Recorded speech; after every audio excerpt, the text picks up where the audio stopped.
Shabbat Shalom.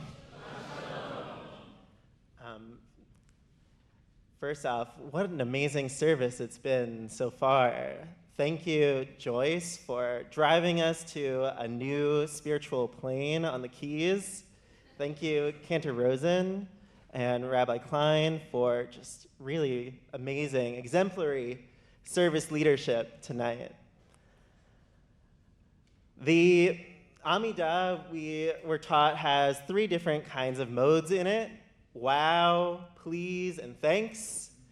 And tonight, I'm really in the space of wow and thanks.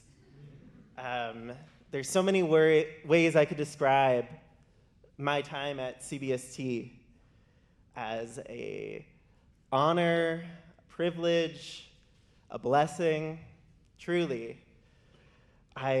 From you all indulging me as we compared the words of Yogi Berra to the verses of Isaiah, or really grappled with difficult questions around illness and loss, war, and God, to working with the Elenu leadership to bring a drag queen down to the Rich Marin room.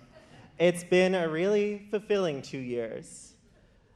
So thank you, everybody, for both the support that you've offered, which has allowed me to grow and develop greater confidence up here, and thank you for being so vulnerable and educated and present that it's really raised the standard of what I want to bring to the community. And just as well, as much as I feel I've grown professionally from what you all have brought, it's also been a tremendous personal gift to be able to serve a multi-generational LGBTQ Jewish community and to see maybe perspectives that will enrich my own life as I continue to mature and grow as an LGBTQ Jew myself. I just wanted to, before I dive into Torah tonight, really, really say wow and thank you. Thank you so much.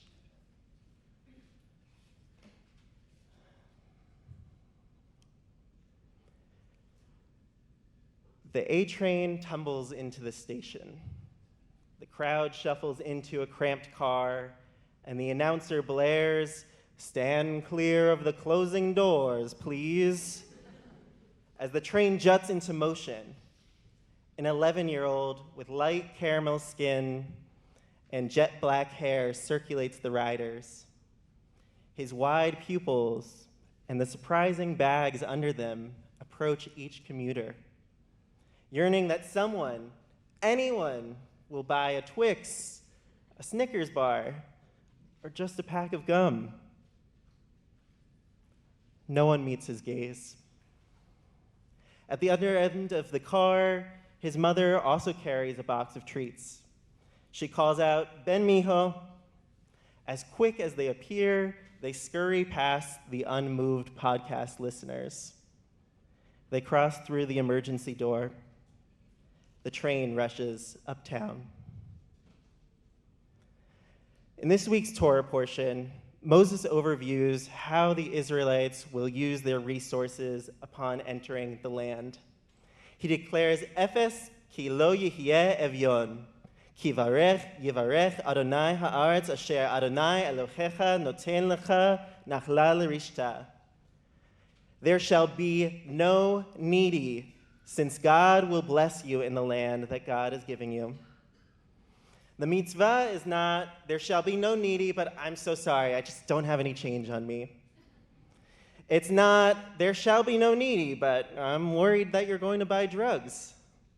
It's not, "There shall be no needy, but you really got to work hard and earn your keep." It's not, "There shall be no needy, but we have to reel in runaway taxes and spending." No, there are no caveats to justify poverty. God holds no conditions. Any need in the land constitutes an aberration from divine will. God created places of abundance. When the Jewish people arrive in such a locale, They can and must meet the needs of people experiencing poverty. Although not everyone is like me and calls New York City a promised land, so much prosperity surrounds us here. We live in the wealthiest city and the wealthiest country on earth. The GDP of just the 5 boroughs is $1.26 trillion. 1 in 24 New Yorkers is a millionaire. Not me. Nevertheless, are there needy among us? I don't need to rattle off more statistics to tell you, yes, there are. We see migrant families selling candy on the train and people carrying all of their belongings in a cart, asking us to spare just $1. These New Yorkers exist in the same place where there's helicopter ride shares and a neighborhood called Billionaires Row. The source of life and blessing demands that no poverty exist among us. In this place of abundance, we as Jews, myself included, have failed to satisfy the obligation thus far.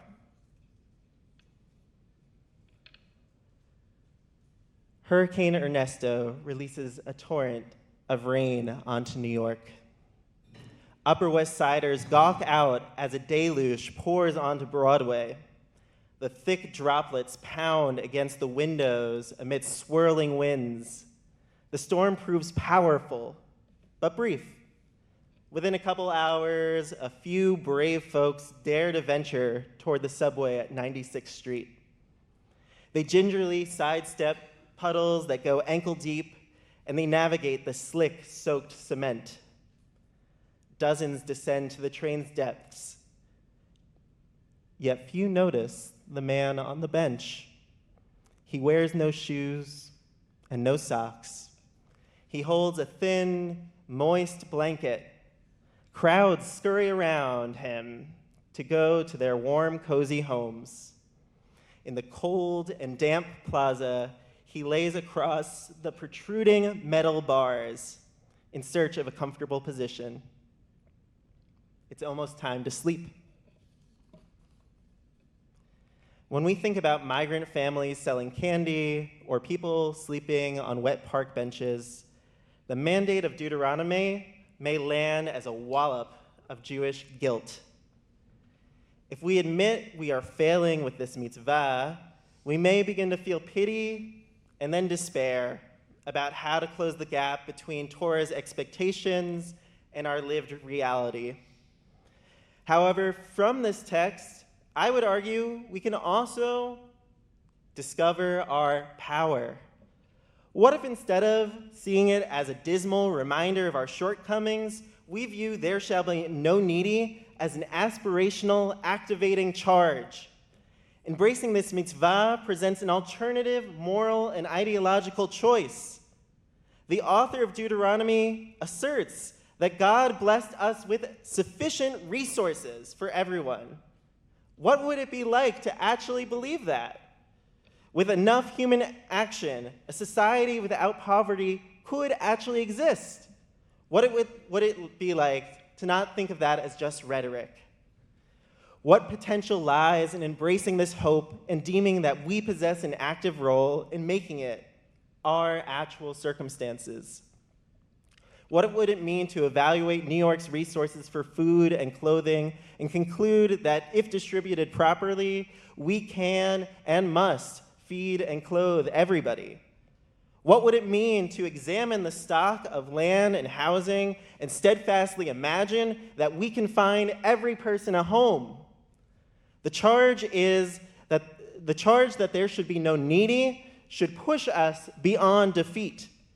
It compels us to cleave to the notion that God surely provides us enough if we figure out how to distribute it properly. Accepting this idea as truth raises us to a higher moral standard. I want to believe in a world without poverty. When I look around my city, I see the pains of daily life in people's faces. I hear the outcries of suffering. I don't just want, I need to believe that we can reshape our future. From this Torah, I find the imagination and tenacity to shake indifference and pursue a different way of existing in this material world. If we channel the belief that we can confront poverty, the question remains, how do we actually do that? In another verse, Moses elaborates, Lo te'ametz et levavcha ve'lo tikpotz et yadcha me'achicha. Do not harden your heart and do not withhold from your brother. Let's start with the final word here. The text regards an individual with limited resources as achicha, your brother. We should not see those struggling in our midst as some distant stranger or a helpless puppy. The commandment is not to look longingly toward people in need of financial support and sigh, such a shame, or speculate about how they landed in such a position. No, Deuteronomy demands that we approach them with a more vulnerable heart, a more attached heart. And as we soften our view, we then open our hands fully. The next verse states that we meet the needs according to whatever someone lacks. Of note, all these verses dictate everything with the singular you. Moses implores, there shall be no needy among you. You shall not harden your heart. You shall not withhold from your brother. With targeted pronouns, this mitzvah stares down each of us. How do we ensure no poverty exists among us? It happens when true responsibility falls with the individual, every individual. Each of us must see economically marginalized individuals as one of our own and view it as our responsibility to meet any needs at hand.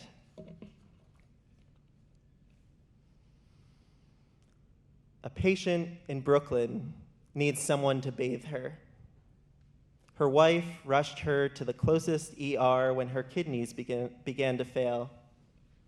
Her friends warned her that if she ever really needed medical care, she should cross the river. But she'd always dismissed their anxiety. With 2.6 million people to serve, how could her borough provide inadequate care? She knew that Medicaid covered all costs at her neighborhood hospital as well. The nurses, doctors, and staff tried their best. However, after the operation, she began to wait and wait. They kept her IV filled with pain medication, maintaining a comfortable baseline. But a staffing shortage and competing demands on the unit drove their attention elsewhere. After several hours, a nurse quickly examined her. He noted 2 blemishes near the site where the operation occurred, and the patient wondered if these represented cause for concern. Within a day, they grew into fiery red blotches, a staph infection, and her emergency overnight stay turned into a week-long affair and counting.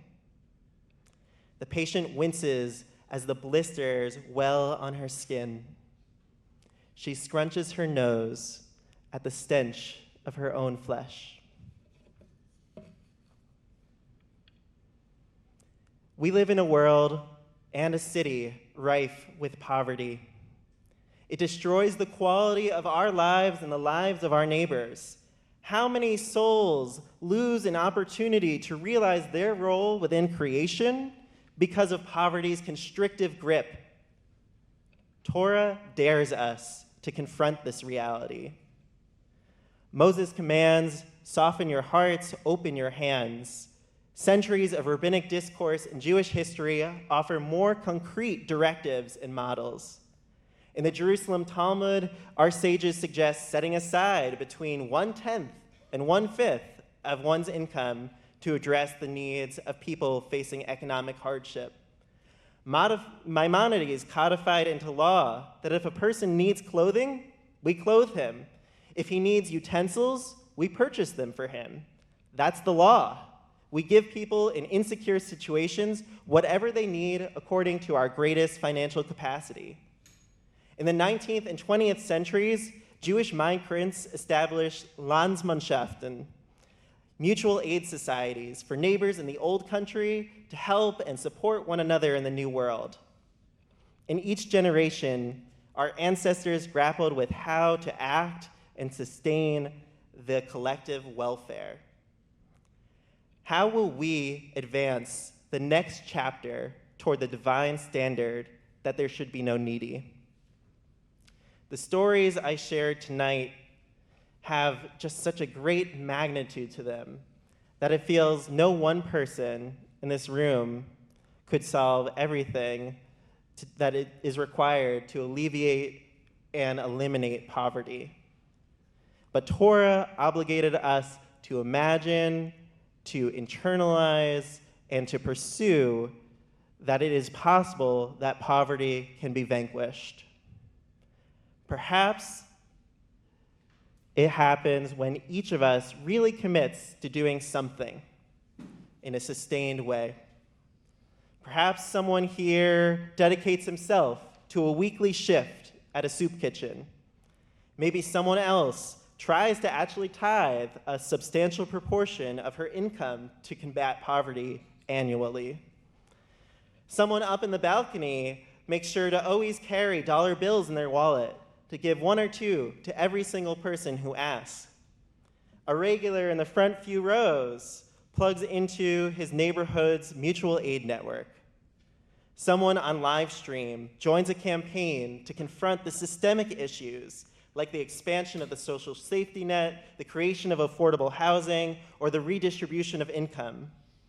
The choice of response remains open, but the need to commit to something endures. Every Jew is responsible to shake indifference, address immediate poverty, and work towards a world without it. I hope that tonight and each year that members of this community visit this Torah portion, we are reminded that Torah exempts no one until there are no needy in our land of abundance. I pray that each of us finds the resolve to tackle this monumental yet crucial divine task. Shabbat Shalom.